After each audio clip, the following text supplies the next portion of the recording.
We need to start the recording. Thank you. So yeah, one more time. Hello, everyone.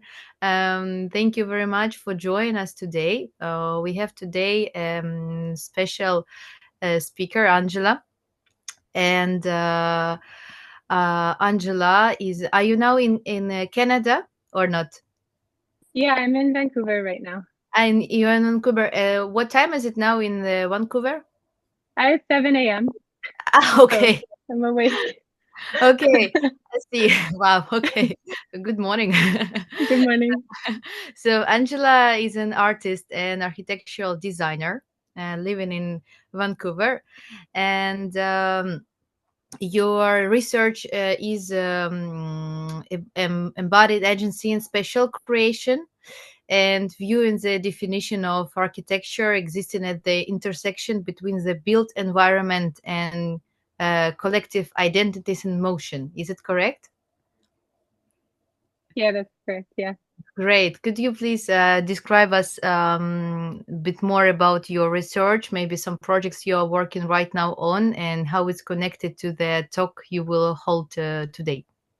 Yeah, definitely. I think so the talk that I'm going to present today is a lot about my Master's of Architecture thesis where I developed my most recent research, and then I graduated a year ago, so it's also a little bit about what happened since then. But I'm really interested in how we make meaning from spaces through our bodies. So, our bodies give a sense of scale to anywhere that we go, and kind of starting from that, I've sort of built it out to connect to other themes like women's access to public space, which I'll talk quite a bit about today.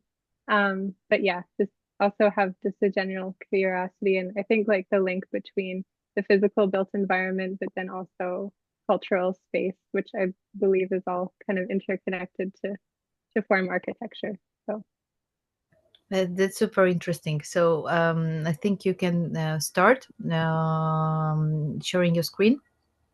sounds good. Give it a go.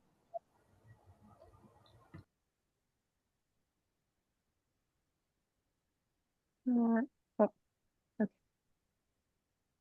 And Perfect. We see now, everything. okay. And then I think if I do this, oh wait, okay. So are the slides changing? Right now it's there's like a title page. Yeah. Okay. Um, okay, so yeah, thank you so much for having me here today. I have to admit I was a little bit intimidated. This is the first time I've presented my work outside of the context of architecture or dance. So if I miss something, also since it's a little bit early, feel free to stop me or ask lots of questions because I think that yeah, there might be a few things left over to talk about at the end.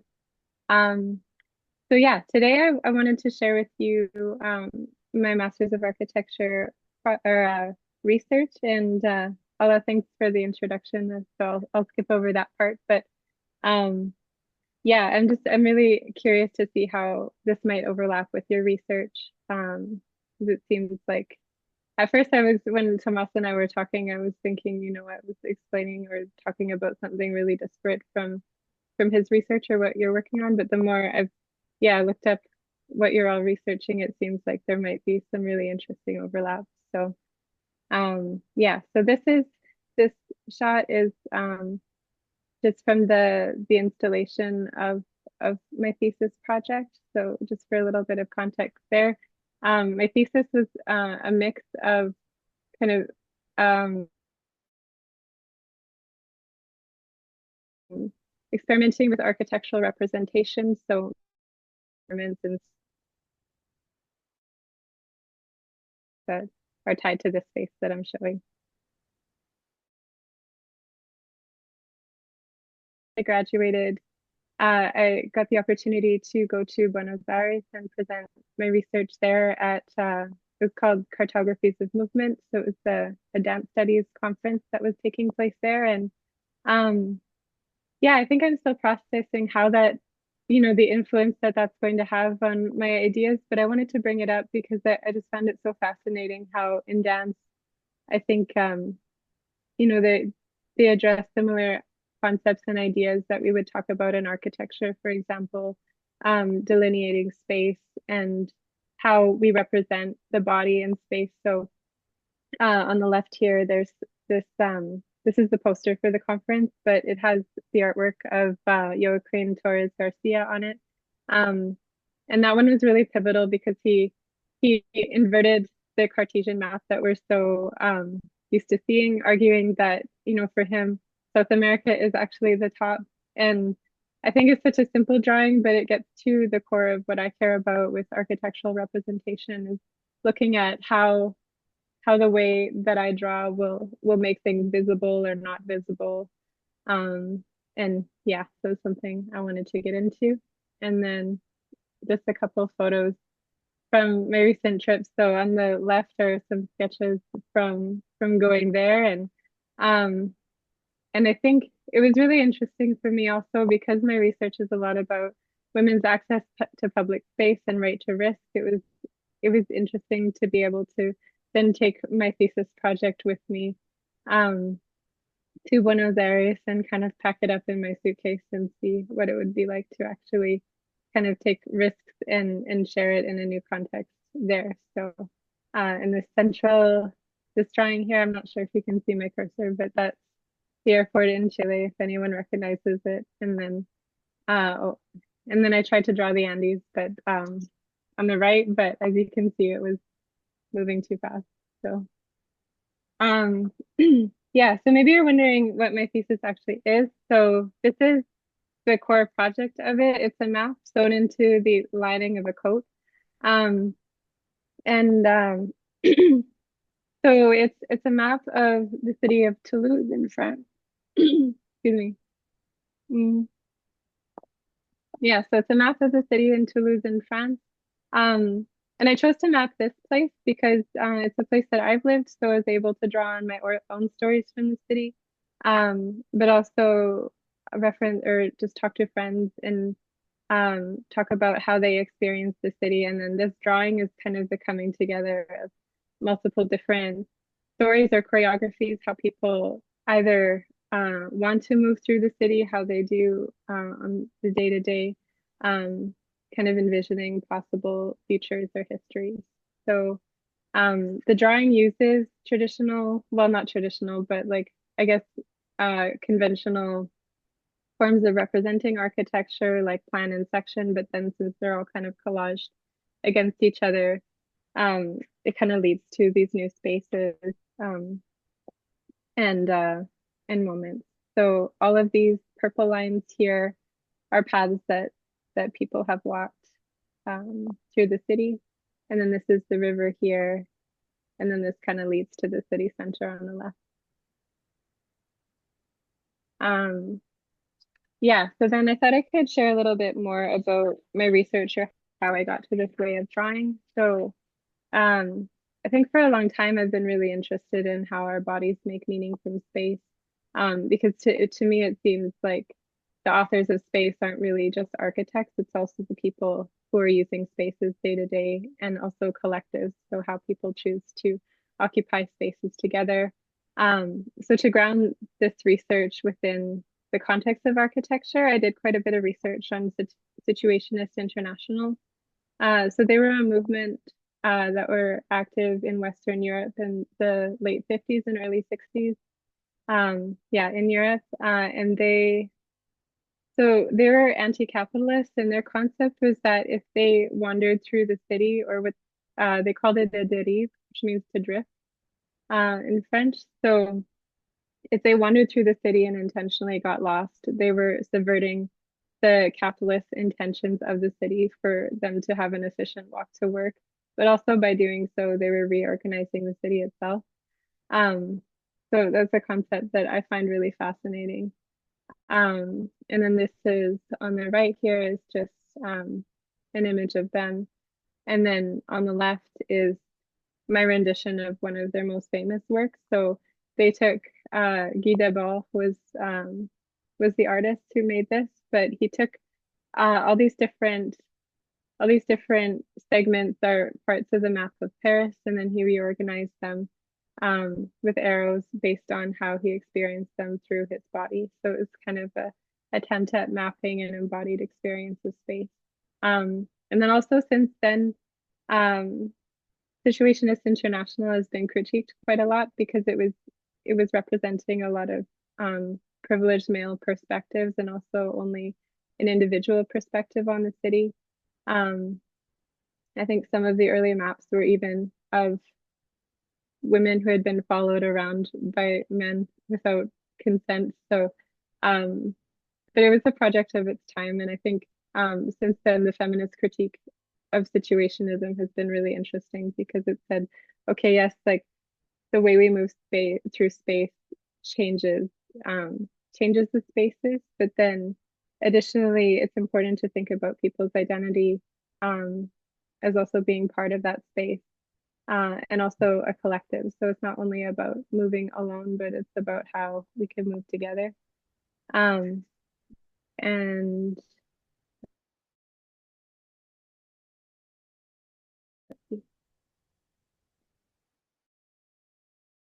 yeah, um, yeah. So I started access to public space um, because it's something every time I wanted to talk about women in public space, usually the conversation if that condition is met, then therefore it's a good design. Um, and I just felt like perhaps that like there was something missing in that conversation. Like good design for women, I think, uh, is multifaceted and nuanced, and usually the conversation that never moves beyond the question of safety. So that's something that came up. And then this drawing is just an early study of a map of Toulouse. So it's actually a photo of the reverse of this map um, because the stories there are a little bit confidential, but essentially on the other side of this map are dots where people have self-reported where they've not felt safe in the city. So it's a map full of all these different dots, and it's one way of reading the city. And I think I shared it too because I think I don't want to gloss over how in every city around the world, um, women are at greater risk of sexualized violence, and other forms of violence. So it's a tricky thing to navigate because it exists, but then it's also, I think, important to kind of move beyond um, just that view of space. And then, so this is also an early study that I did of the city. So at the center here, you see the city hall and then the metro. And then the gray line from the metro over to the right here is a path that I walked at night. So I was uncomfortable and it's a very straight line. It just goes, from the train straight home. And then the purple line is a path that I walked during the day. So it moves around a lot. Stopped and got ice cream here and then sat down in the square. So um I think it was an interesting beginning to see how kind of a feeling or a story about a space changes the way that we move through it. And then also I started looking at research from social scientists from the University of Mumbai. So their research, what are their names? So their names are Shilpa Padke, Shilpa Ranad, and Samira Khan, and they wrote a book called Why Loiter? And their argument is that the greatest risk to women in public space is not the risk of violence, it's actually the risk of losing rights as citizens, rights to use the city and to move through it in certain ways. Um, so yeah, their concept of right to risk really got worked into my work. And let me see what time it is. Okay.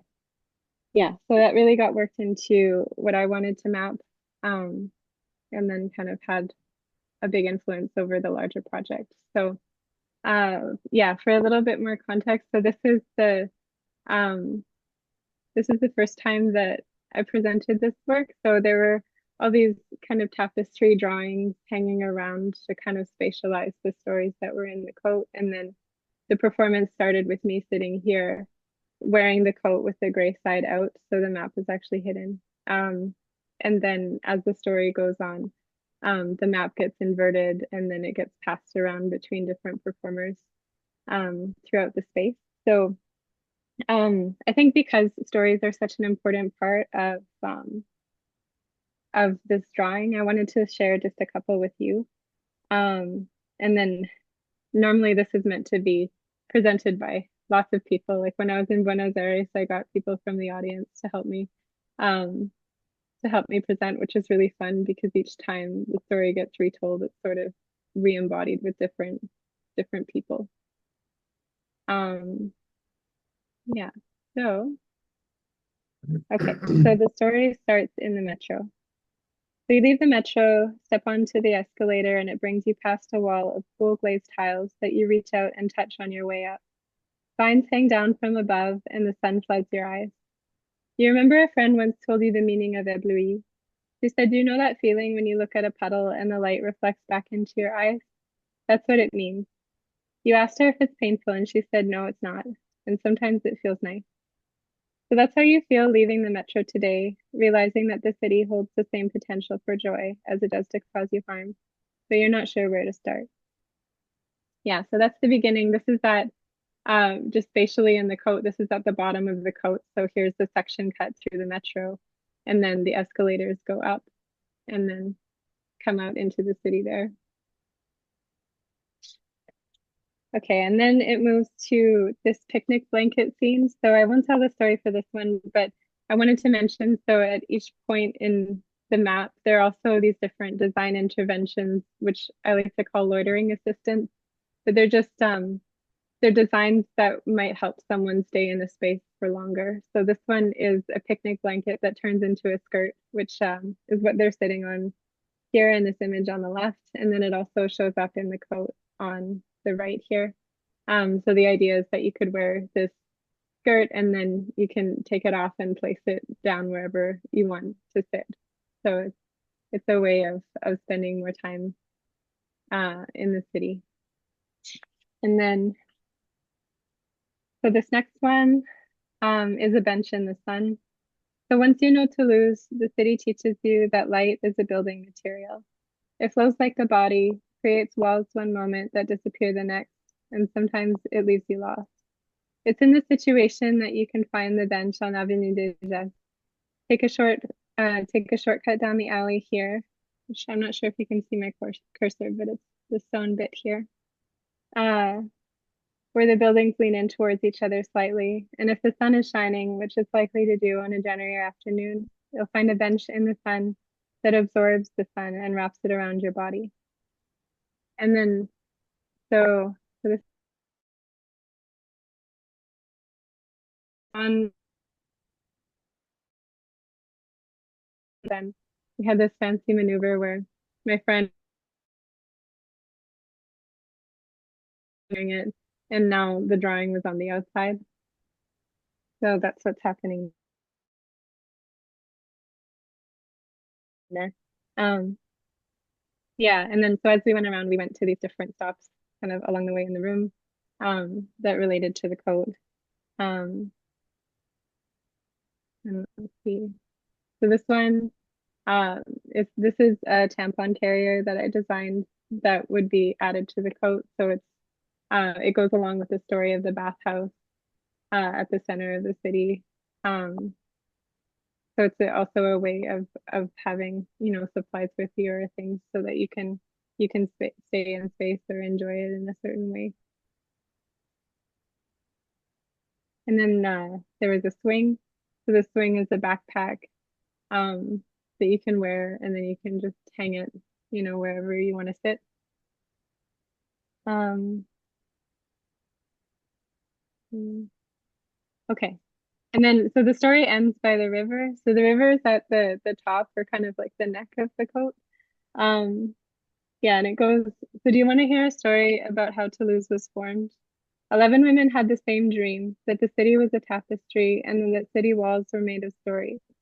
These walls had no openings, so the women stayed up late into the night, embroidered indoors, changing the possible choreographies in the city so that anyone could move freely. The constellations above the Garonne River still show these stories today.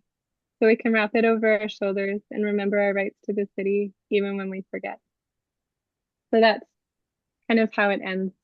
And yeah, here's the river on the right here, and you can see the swing is kind of hanging off the bridge. This is the Pont Neuf in Toulouse. So it's the new bridge, but it's actually the older bridge.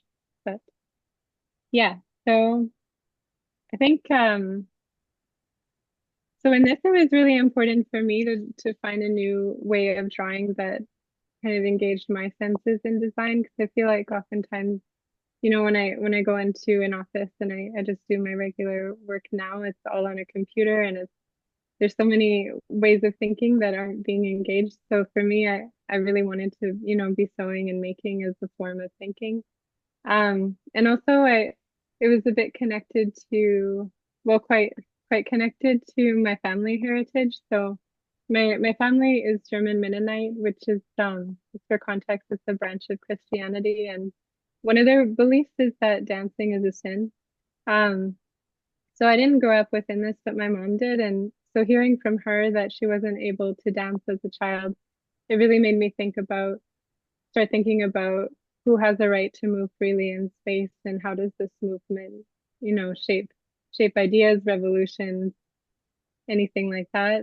But then also from Mennonite culture, you know, making and textiles is such a big part of it, and also collective making. And I think for me, like grounding this map in textiles was part of that also. And it really forced me to slow down, because one thing I wanted to learn through this process was how to slow down in a city and enjoy it, especially when I feel uncomfortable.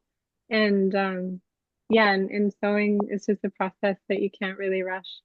It sort of takes the time it takes, and it really forced me also to ask for help from other people to add to the final design. So um, yeah, and then this is just part of the process. So some of the drawings I would trace out on my computer, if it was more technical, and then put it on trace paper, so over top, and then do the embroidery by hand after that. So some of the stories in the coat, they kind of extend down the sleeves. So that's what's happening on the right here. And then there's also stories added to the pockets of the coat, which I wasn't able to show earlier, but this image on the left is the lining of the coat, because I assembled the whole thing. So kind of in doing so, there are different stories that got woven in. And I think also in sewing, it allowed me to spend a little bit more time with the stories that people shared with me. So I had friends write out by hand the ideas they had about the city, and then so I was able to trace their writing with the sewing. And then we were trying out the swing, which was pretty fun. And yeah, so just to conclude, these images are the one on the right is from my recent trip to Buenos Aires. And um, I think similar to being able to share my work with you today, being able to share it there was the real gift, because yeah, each time I tell the story, I feel like, you know, people bring out another, you know, some other element that I didn't see before. And then also from a dance perspective, it was interesting because I was used to defending this work for architects. And I think in architecture, it's not always accepted that, um, or it's not a common way of thinking that the body would shape a lot of what design is, or meaning in space. But I think for dancers, that's quite obvious. So then the conversation shifted somewhere else. And one person was talking about how um, for her, she likes dance because she can kind of share it or take up space with her body when she wants to. And then when she doesn't want to, it doesn't really exist anywhere. Whereas as an architect, my impulse is to draw things, and we don't really question that we're going to draw. So that really um, made me start to think like, why is it important to have a drawing of these things in the first place? And I think for me, it was the question of a visibility and being able to share an architecture that isn't always visible on the surface of a space. But then I think that she kind of had a point, like this map doesn't really, it's not are tied to this map. So it kind of allowed me to see a new side of my work. And then I this is the picnic blanket skirt that I designed originally, and that's the object that I use the most now. So I had a 24-hour flight from Vancouver to Buenos Aires, and this was in an overnight layover in Mexico City. So I was able to kind of make some space for myself with this picnic blanket in a way I didn't expect. So yeah, and I think so that is the conclusion of my presentation. And yeah, I'm really curious to hear what you all have to say or if this connects to anything that you're working at all. And yeah, thank you again for having me.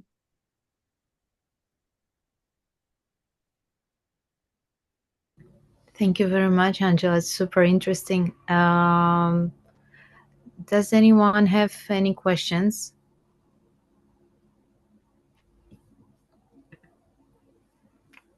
Or I can start, maybe. I also have comments, but go ahead.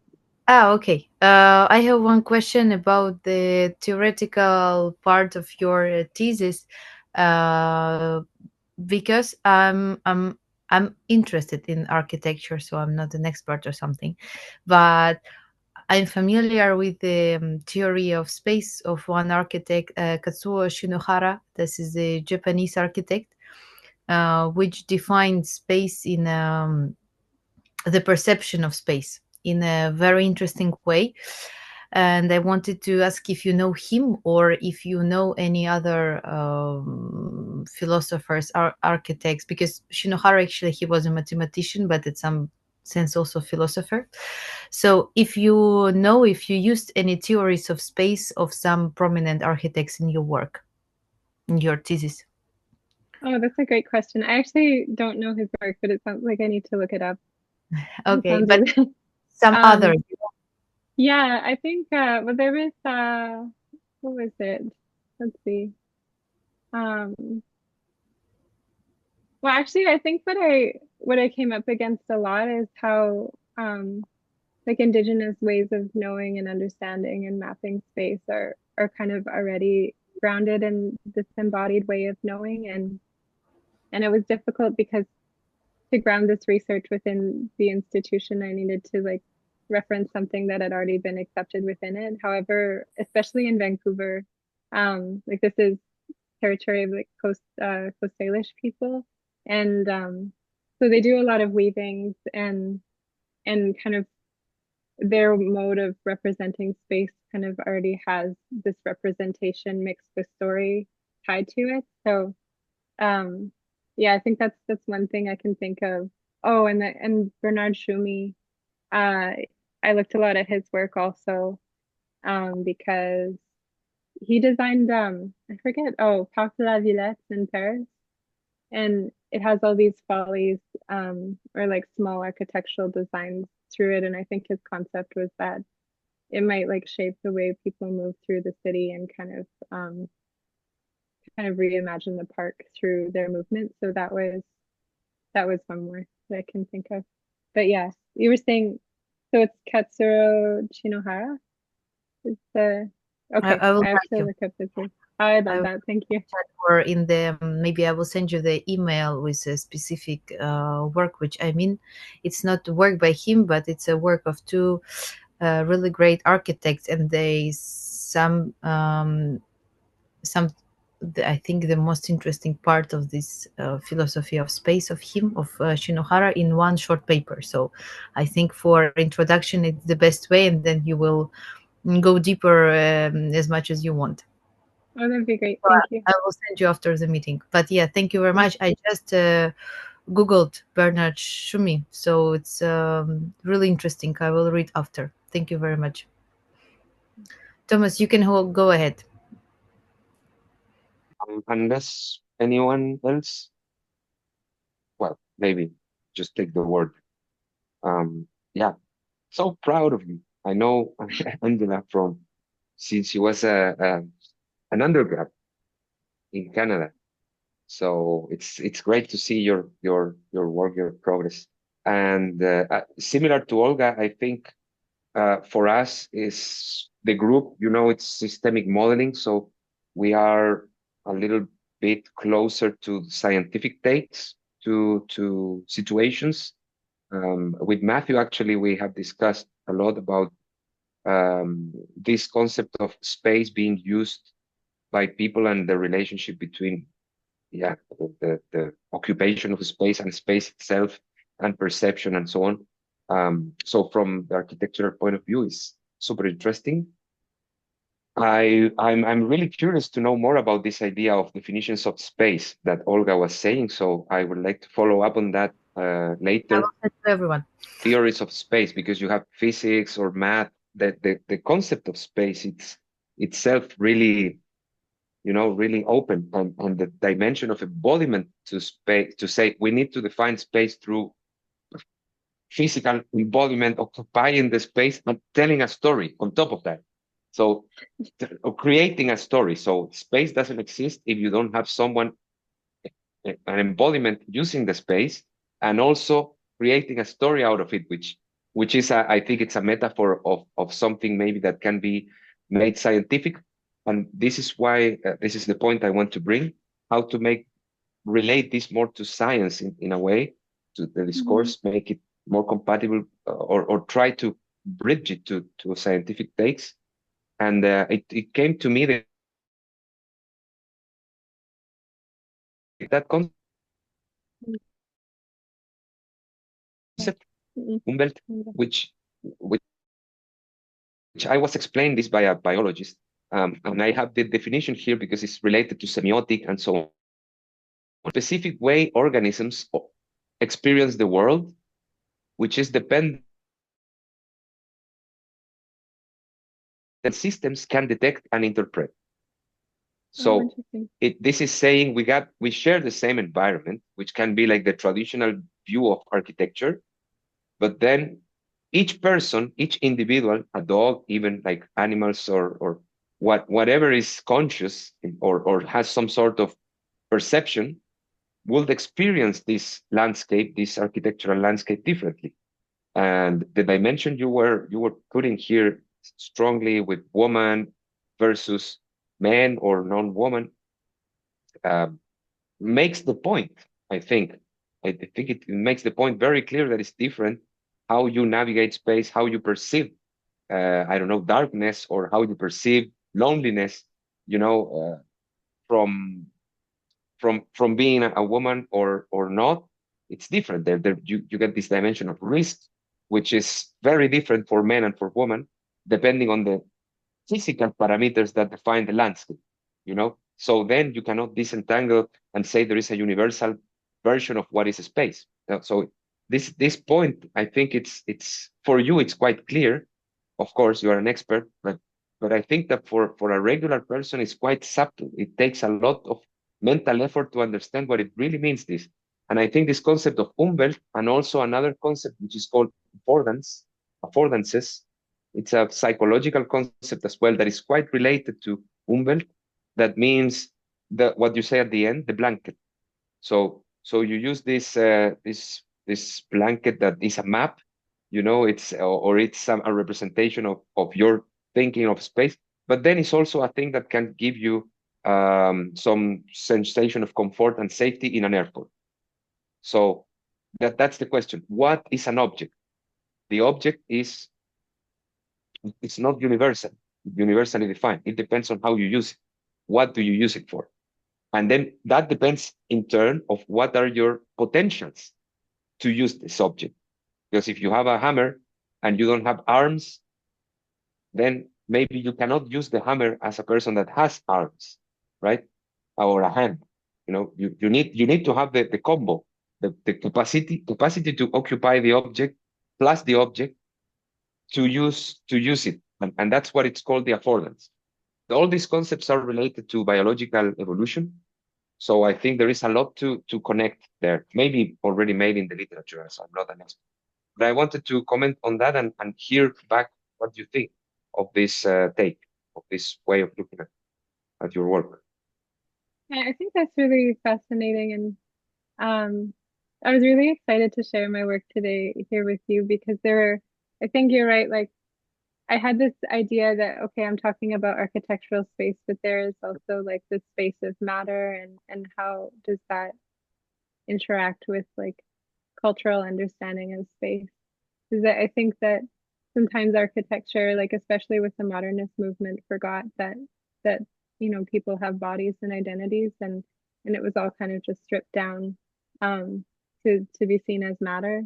So that's one thought that I have. And then the concept of the hammer, I think I like that analogy because it's even thinking about someone not having arms to use a hammer, it can relate to a story also, like not having the right story to move through a space will change that space for a person. And yeah, that I also find really fascinating. And I think there's so many, ties to like cognition and how people perceive space like through their minds that I wasn't able to dig into so much just because I have more of a foundation in arts. But yeah, it kind of just all the connections just sort of spread out. But um I'm not sure if I caught everything from what you said, but yeah, I'm gonna look up those terms because it's really fascinating. Yeah, I think there is a dialogue here to do. The concept of space that Olga brought, it's one whole dimension to explore, and then this foundational concepts of embodiment are also another huge dimension to explore. So I guess we will share those topics and we can keep discussing. So Matthew, please. Yeah, Matthew, please. Sure. Yeah, I did join a little late because for some reason Zoom was being weird on my computer. So I didn't catch most of the talk, unfortunately, but I would be interested in reading more about it. If you could send something over, Angela, and maybe I'll rewatch the recording after. But the part I did hear and feel inclined to respond to is this conversation about space, which I think is very, very, very interesting. Especially, maybe I'll relate it to my own life really quick. And Angela, I have a bit of background in cities too, I guess, or urban studies. So to think about urban space, I just moved, and to kind of bring this to my own life, I just moved to Spain. And it's interesting how there's different kinds of space within a city, or at least that's my intuition or my feeling, or what I would suggest to this conversation about space. Like the space in the United States, cities in the United States, it's a particular kind of space, and we might say it's because there are particular kinds of interactions going on. There are more kinds of interactions in like a city like Santander, for example, in Spain, and I would even say that that kind of makes it seem to the question of embodiment. How to me, this is a very interesting question and a very hard question. Way, and I hope that's not too abstract, but we might say that like each space embodies itself. Bringing back to what Thomas was saying, kind of by the different kinds of interactions that might happen in that space, maybe. And maybe I'm getting a little too abstract here, but another term that I would like to bring into this space, I guess, which I found recently, and Thomas, you're probably more familiar with this term, is state space. And it's like a more computational term, but I find that so interesting and so fascinating and so applicable. It's like a space is a possibility of different states that a city might have, a person might have, and we could also say that a state is, a way of being embodied in a certain way. So I know that was a lot, and I know that was kind of abstract, but I find this conversation about space to be very interesting. And I think, Angela, you have like an interesting perspective to bring into it too. So I'm definitely very interested to continue the conversation further. Thanks for your comment, Matthew. I think so. You were I just made an so there's state space. Oh yeah, and each space embodies itself. Yeah, that makes a lot of sense to me, and I think that what it seems like you're talking about almost is that like in space there are all these different actors. Like there's a wall, so it makes it so like I can't walk through the wall, but then like what happens like with that interaction that's more like in the agency of the body potentially, but they're always changing um everything is always in motion. Even it's just that buildings move much slower than people, so we kind of perceive them as fixed. But each time we walk over stones or over steps, over a period of time, like that polishes them, and so like this movement is also kind of slowly shaping the space. So it made me think about that, but then also that kind of yeah, I was looking at your research beforehand into Twin Cities, and um it looks really fascinating. It's so, I think, beyond what I could model, which is why yeah, it's quite intriguing. And what you're saying reminded me of so there's this one researcher, he was at MIT. I'm not sure where he is now, but his research is on the night. His name is Mohammed Nale, and he writes about how night is a certain condition of space, and that when it moves to day, like that change in light makes it a different space because there are different, maybe affordances, given to the people that occupy it. So, um, yeah, what you're talking about spaces shifting even with something so subtle as the change in, time of day. Um, yeah, it really reminded me of that. And yeah, I'm excited to talk about it further. Yeah, for sure. Sure, we'll continue it. More questions, comments? Dirk. Yeah, I can make a comment. So in complex systems in general, I think there's a lot about contextualization. So that is the interaction of some entity, in this case it's yourself, in a context, in an environment, which in this case is a city. And so when you first enter in that city or you arrive, then you pick up your favorite spots and you'll be attracted to some shops or squares or preferred routes of travel or transport. And by using them and interacting with them, you will change them as well. So you will have your impact, however small, in those places. And so the city where after you have first arrived there, after a while, it will also settle or it will react to you. And so I would call that reflexivity. So your presence there bears an impact also on the city. And so I would typically then think of your mind. So there will be a mapping of the city in your mind, but now you have embroidered this on a code. So it's on a layer outside of your mind, so to speak. So it's a map, your map of the city in the various so in ways that were commented on before. And what I found really interesting is that you now have a way to change the code and turn it inside out in one swell what is it called, fell swoop is called, with somebody else. So now your map belongs, or at least is somebody else is wearing it now. So I thought it was intriguing. So how would you say that particular intermediate step, so you're wearing it rather than internalizing it? Is that a correct statement? Yeah, definitely. Yeah, so does it not at all have a reflection on your mind? So what is the relation then between this map and your mind? Oh, that's a great question. I think that like it just kind of seemed natural to make it as something that would wrap around your body and the way that the spaces are organized. I was thinking, Mhm. okay, like if I'm standing here, then the Canal du Midi, it's like that's down my right Mhm. sleeve or something, and then the other ocean is down the left sleeve. So if you like reach out your arms, you're kind of Mhm. reaching towards the two different oceans, just where, you know, Toulouse is situated on the map. So there was that connection, and I think like, you know, there's a way of kind of bringing it back to, you know, where it kind of like lies on your body, where like something more secret might be like inside the pocket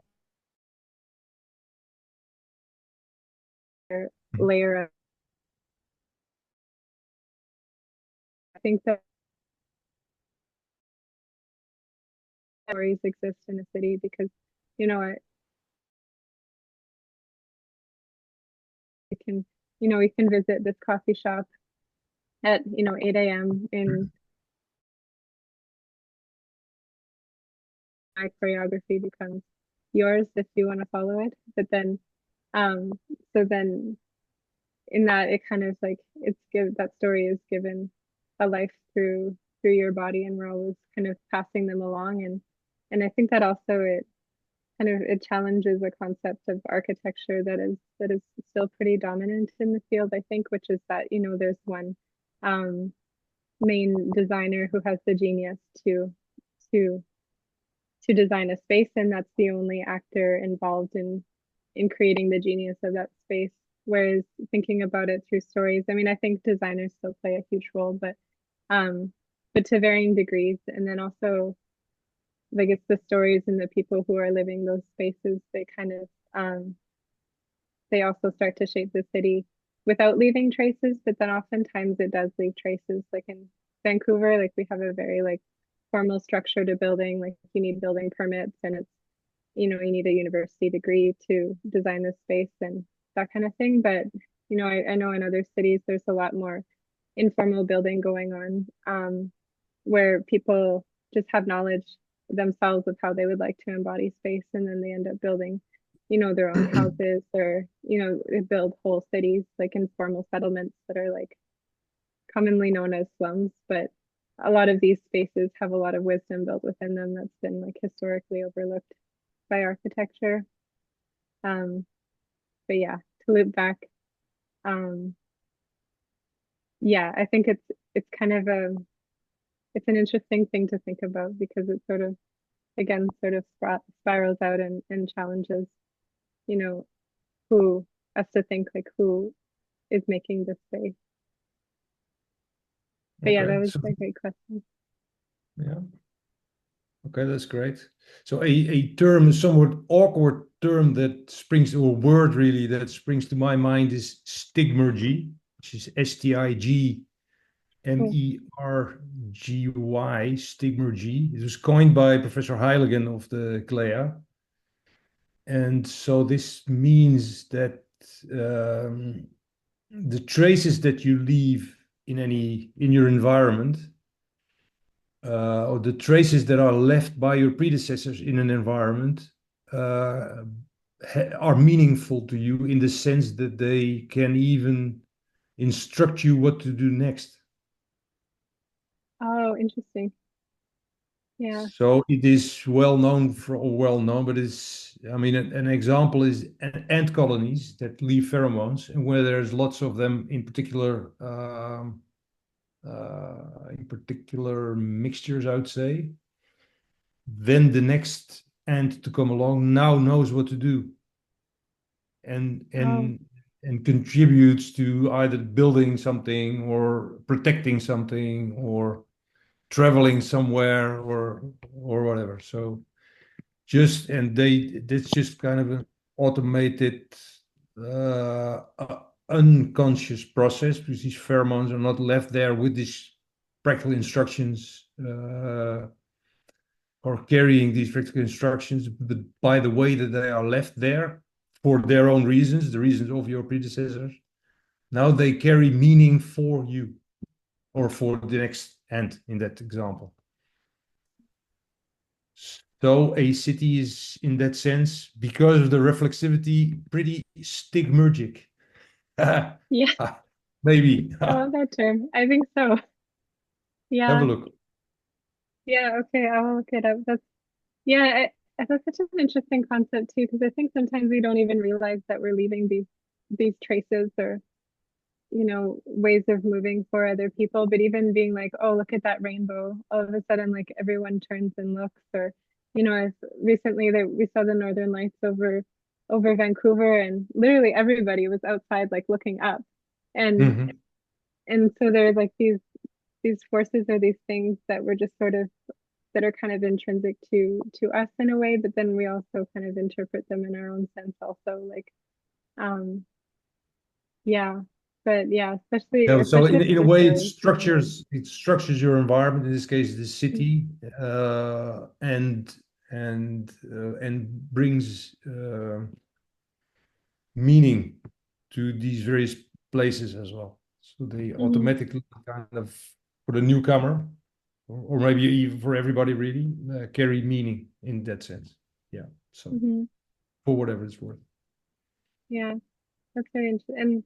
And also I think it's hard to tell sometimes when other people are operating with a different type of meaning, because it is quite subtle. Like if one person's operating with like one story of space and somebody else is operating with another, Yeah. it's not always, yeah.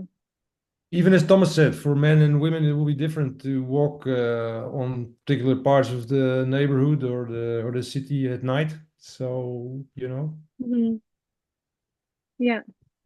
Yeah, and it's like it's also related to the stories that are directed at people also. Like you might not be told the same story about a space that I would be, or you know, that somebody else would be. Like we all just sort of subconsciously, like if I have a friend visiting me, I might say like, oh, don't walk in this area at night. You know, and maybe subconsciously I would tell more of that story to my female friends than I would to my male friends, or that kind of thing. And that all ends up kind of forming this like choreography of how we view space. Yeah. Yeah. But Very yeah, I really interesting. appreciate your comment. I'm definitely gonna look up that term, Have a emergent. look. Yeah. Does anyone